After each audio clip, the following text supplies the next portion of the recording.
Hello and welcome. I hope you're all in fine fettle as we approach the end of 2023.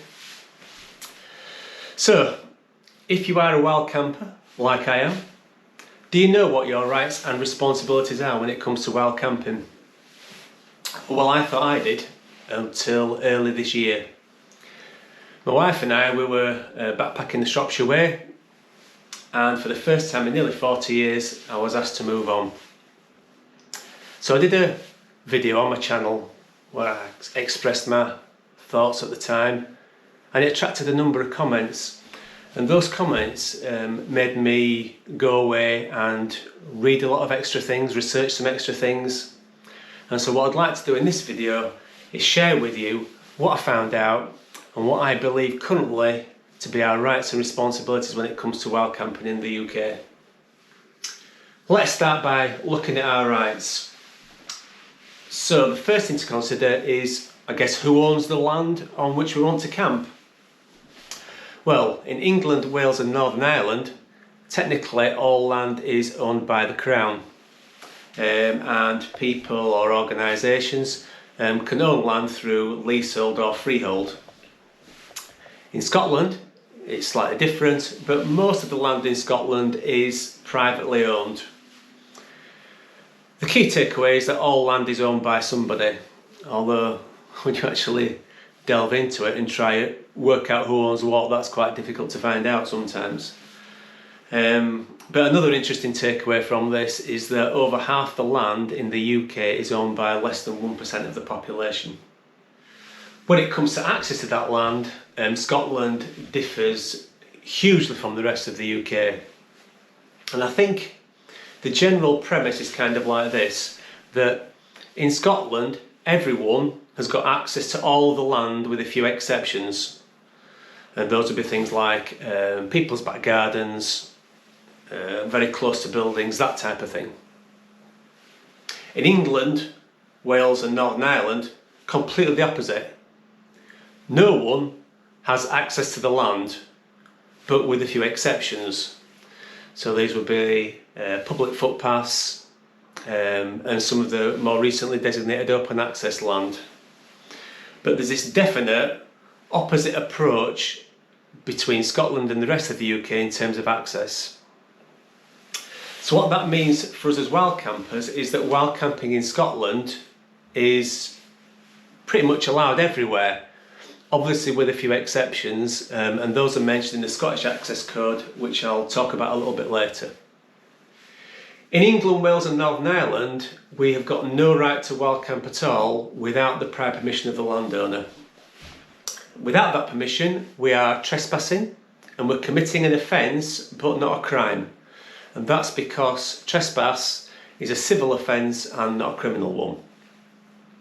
However, if we were asked to leave by the landowner, or it could be a representative of the landowner, and we were intentionally obstructing, disrupting, or intimidating others from carrying out their lawful activities, we could be committing a crime of aggravated trespass, and for that we could be arrested. Now, it seems to me that aggravated trespass is more targeted, I would say, towards, I don't know, people who are like trying to stop a fox hunt rather than us as wild campers. But I don't know, if we were aggressive towards a landowner when we're asked to move on, could that be perceived as aggravated trespass? I don't know. However, what is clear is that a landowner is totally within their rights to ask us to move on if we're on their land. But the police would only get involved if it was a case of aggravated trespass. One of the things that came out of reading my comments from my last video was my lack of clarity around the Police Crime Sentencing and Courts Bill, how that had impacted on the trespass laws and whether or not I was now committing a criminal offence by wild camping. So I read that bill, did a bit of research around, and I'm a bit indebted here to Will from willcycle.com.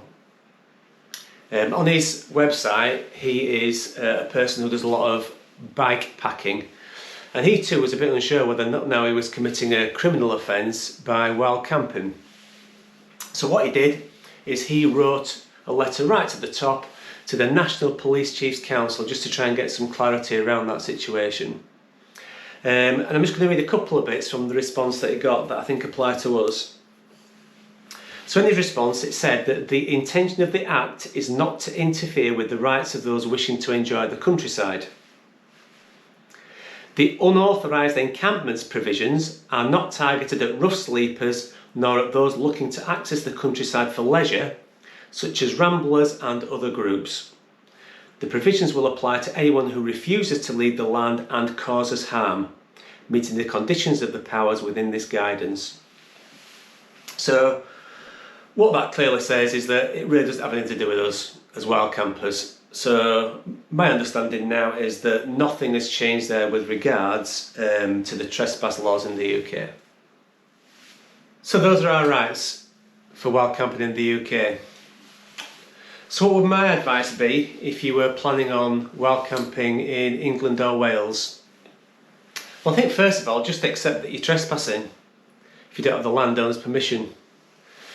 In the very unlikely event that you ever get challenged or asked to move on by anybody, just be polite. Explain your situation, say that you'll only be there for one night, you'll be gone very early at first light in the morning, that you'll absolutely leave no trace. And I think in most circumstances that would probably be fine, it would work for you. However, do respect the landowner's rights, and I would say if necessary, just move on, find somewhere else. So let's have a look now at our responsibilities as wild campers. And what I'd like to do here is, first of all, look at the official documentation that's out there that gives us guidance on wild camping. And then on top of that, just share another couple of things with you that I found out that I really like around the whole idea of responsibility and wild camping responsibly. So, England and Wales first. It will come as no surprise, of course, that there is no official guidance because, of course, wild camping is committing an offence. And as one person put it, it would be a bit like the government producing a guide on how to burgle a house. So there's nothing there in terms of wild camping. However, what they do have is they have the countryside code, which I've put up on screen. To be honest with you, it must have been a long time since I've read the countryside code because it's a little bit different to how I remember it being. But this guidance, of course, is very generic in terms of approaching the countryside. And however, when I talked to a farmer on the Shropshire Way, that what particularly wound them up was litter and leaving gates open. So within that, there is good guidance there, but it's very generic, not specific to wild camping. With Scotland, of course, Scotland's got access for all. So what the government has done is they've produced quite a lot of guidance on how to access the countryside responsibly. And some of that does relate specifically to wild camping. So I've put that up now on the screen, and I'm obviously not going to go through it all. A lot of it is just real common sense, isn't it? But you can see on the how to camp part, there's a leave no trace message in there. On the cooking bit, I quite like this where it talks about using the camping stove. I don't know about other people, but I don't like it when you come across these fire rings or fire pits where some people have obviously had a fire. I think there are some people obviously really good at bushcraft after there, but they clean up after themselves. If you're going to have an open fire, make sure again you leave no trace of it afterwards. And then the last one, the real bugbear of mine, the toileting thing. Only on my last trip that went out a few weeks ago up to Black Hill in the South Pennines, again there was evidence there of people just not toileting properly, toilet paper strewn around. So again, that advice there on toileting really important. So some specific guidance there for people, right, when it comes to wild camping in Scotland, totally makes sense. One of the things that I again learned from the comments in my last video is that wild camping is actually an umbrella term for a number of activities. So it could be the sort of wild camping that I do, which is lightweight, generally over several days, right through to people who are wild camping in a motorhome in a lay-by somewhere, and everything in between. So that guidance in Scotland encompasses that wide umbrella of wild camping. What I did as well though is I was aware that there'd been a recent case in Dartmoor, wild camping case in Dartmoor, where there'd been a legal case brought against the landowners there to overturn a decision to ban wild camping in Dartmoor. And when I looked into it, what was interesting was that there they seem to have started to distinguish between wild camping with and without a motor vehicle. And I found a really nice code that they've got, and they call it the Dartmoor Backpacking Code. I'm going to share that with you now. A lot of it's got overlaps with the Scottish Access Code, but there are also some other nice little specific things. So it says in it, use a lightweight tent and equipment that fits into a backpack you can carry. Stay 1 or 2 nights only as part of a longer walk or expedition. It says stay out of sight, use small and lightweight tents. Make sure you're out of sight from roads and buildings. Make sure there are no more than 6 people in a group. Tread lightly, no open fires or barbecues, take all your litter home. Bury your poo and use toilet paper. Don't pollute streams or rivers and avoid disturbing wildlife. And the part at the end that I really liked, it said, if you worry about carrying your rubbish out, need a bin or a toilet, or need some more equipment and facilities to enjoy your camping, use a campsite, this isn't for you. So for me, that Dartmoor Backpacking Code is the best official guidance that's out there.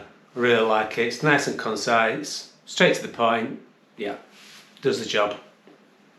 But there are a couple of other things that I'd like us to consider when it comes to our responsibilities while campers. In my last video I mentioned that I wanted to see us have greater access in England and Wales, something more akin to Scotland. And the biggest amount of feedback I got over that was about littering, and the fact that you give people more access, it's going to increase the amount of litter. And litter is a huge problem. It's a societal problem. You've only got to drive up and down any road in the UK, look out your window, just look at the amount of litter on the side of the road. You know, it's not good at all. So I get people's concerns. You know, some of the practices that we've seen where people have just dumped stuff at remote areas is just, well, it's disgusting. There's no other word for it. It's disgusting, and there is, you know, some people who just have little respect for the environment out there. So I completely get why it's a concern, and for landowners as well. The landowners are responsible for clearing up litter that's on their land. So, you know, quite rightly, I totally get why it's a concern. But one of the books I read following my last video was one, excuse me, by a guy called Nick Hayes, who's leading the Right to Roam campaign, but he wrote a book called The Trespasser's Companion, and he talks about the littering issue in here. And again, you know, expresses all those concerns, you know, the societal problem that it is. But one of the things he does talk about that I really liked is he talks about this idea of positive trace. So this is actually not just leave no trace. We all know that leave no trace message now as backpackers. I think that's been, you know, and we all buy into it, we get it.